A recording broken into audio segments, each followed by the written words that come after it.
જય મુરલીધર ડાયરાને. વિશ્વાસમાં કઈ દી પુરાવાની જરૂર હોતી નથી. વિશ્વાસમાં કોઈ દિવસ પુરાવાની જરૂર હોતી નથી.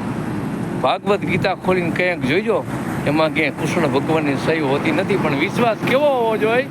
મીરાબાઈને જે ભગવાન કૃષ્ણ માથે વિશ્વાસ હતો એવો વિશ્વાસ હોય છે. કેવો વિશ્વાસ?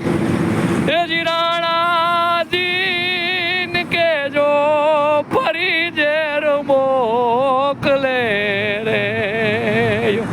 મીરાબાઈ કરે છે આરાજ ઝેર ને એ જીરવા જીવન મારો આવશે રે. આત્માને એનો છે બાજી રાણાજી ને કેજો ફરી ઝેર મોકલે રે. જય મુરલીધર.